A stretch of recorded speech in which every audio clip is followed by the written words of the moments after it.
Lalu kemudian dia melihat semua kehebatan, popularitas, jabatan ini hanya melalaikan hatinya. Ditinggalkannya semuanya. Pergi dia ke menara Masjid Umawi di Damaskus.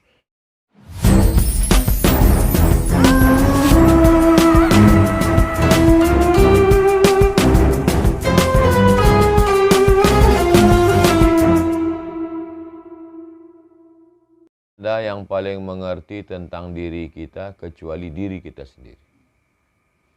Makanya orang Jepang mengatakan manusia itu wajahnya ada 3. Wajah dia kepada orang lain, wajah dia kepada orang dekat, wajah dia saat dia sendirian. Bukan dari hadis, tapi dari Instagram. Jadi kita paling mengerti bahwa diri kita begini. Maka kita cari obatnya. Saya paling tidak bisa sendiri, maka jangan pernah sendiri. Jangan pernah sendiri. Jadi kalau pergi kemana-mana, tidur dengan kawan-kawan beramai-ramai. Kalau di rumah dengan istri, dengan anak, hindari untuk sendiri. Karena kita belum lagi sampai pada maqam merasa ramai di tengah kesunyian, merasa sunyi di tengah keramaian. Itu maqamnya wali-wali Allah. Merasa ramai di tengah kesunyian. Saat dia sendiri, dia tetap merasa ramai. Kenapa? Ada malaikat, ada roh, ada nabi. Ada orang yang seperti itu, ada. Imam Al-Ghazali. Imam Al-Ghazali setelah dia 11 tahun berkhalwah. Khalwah itu sendirian. Ditinggalkannya jabatannya sebagai rektor di Universitas Nizamiyah. Nizamul Muluk, nama sultannya membuat Universitas Nizamiyah, dia jadi rektornya. Imam Ghazali kalau dia berjalan, 70.000 orang pengiring di belakang. Saking kan hebatnya. Lalu kemudian dia melihat semua kehebatan, popularitas, jabatan ini hanya melalaikan hatinya. Ditinggalkannya semuanya, pergi dia ke menara Masjid Umawi di Damaskus. Satu sudut pojok di masjid itu tempat dia berkhalwat sendirian. Maka disebut pojok itu Zawiyah Al-Ghazali. 11 tahun. Sampai pada puncaknya apa kata dia? Dia melihat malaikat dan ruh orang-orang soleh, wali-wali. Jadi kalau sudah sampai pada level itu tak pernah merasa sendirian. Bagaimana mau buat dosa? Nampaknya malaikat itu. Nah, jadi kita belum sampai ke level itu. Ya ayyuhalladzina amanu taqullah, takutlah kamu kepada Allah, wa kunu ma'as shadiqin, hendaklah kamu bersama orang yang shadiq. Tak cukup hanya sekedar takut kepada Allah, wa kunu ma'as shadiqin, hendaklah bersama orang yang shadiq, bersama orang.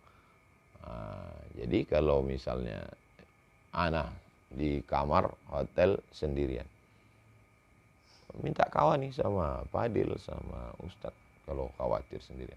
Iya Ustadz, tapi kan mandi gak mungkin sendirian. Mandi yang cepat-cepat, yang ekspres. Tak usah terlalu berlama-lama. Hindari hal-hal yang kira-kira membuat kita jerumus dalam dosa. Saya paling tak tahan melihat perempuan. Jangan tengok perempuan. Tapi tak terhindarkan tengok perempuan. Istri kan perempuan juga. Kata guru saya dulu, almarhum Ustadz Hafiz Yazid. Kalau engkau melihat perempuan di jalan, lalu waktu itu dia ngomong itu di kelas, anak masih SMP. Kalau engkau ketemu perempuan di jalan, dia waktu itu dia ceramah, terpukau dengan perempuan itu, baliklah ke rumah. Karena sesungguhnya apa yang ada pada perempuan itu ada juga di rumah. Kata dia. Dia sedang mengatakan bahwa setiap permasalahan yang dihadapi orang, ada solusinya. Bahwa setiap kita ini punya penyakit. Macam-macam penyakit orang. Ustadz Somad, saya ini tak bisa dekat dengan laki-laki. Padahal dia juga laki-laki. Berarti benar sebenarnya laki-laki. Itu lebih berat dari ujian kita. Ada orang yang macam itu. Berat ujian. Itu berat itu. Itu mesti pakai psikolog, psikiater. Terindikasi homoseksual. Dan tak ada yang paling mengerti itu. Kita, diri kita sendiri yang paling mengerti. Nah, jadi kita obati diri kita, ada usaha, ada ikhtiar, ada zikir, ada salawat, ada doa. Tapi kembali lagi, itu pun juga ujian dari Allah. Maka kita minta kepada dia, ya muqallibal qulub. Makanya kejahatan itu dibagi pada dua. Inna sholata tanha 'anil fahsya wal munkar. Faman hajja, siapa yang melaksanakan haji, awi antamara, fala rafasa wala fusuqa wala jidal. Ternyata ada 3. Tidak hanya sekedar fahsya dan mungkar, tapi ada rafasa, ada fusuk, ada jidal. 3. Rafasa seksual. Fusuk kejahatan non seksual. Jidal tidak seksual, tidak mungkar, bukan korupsi, tapi lisan. Jadi ada orang secara seksual dia soleh, setia kepada istri.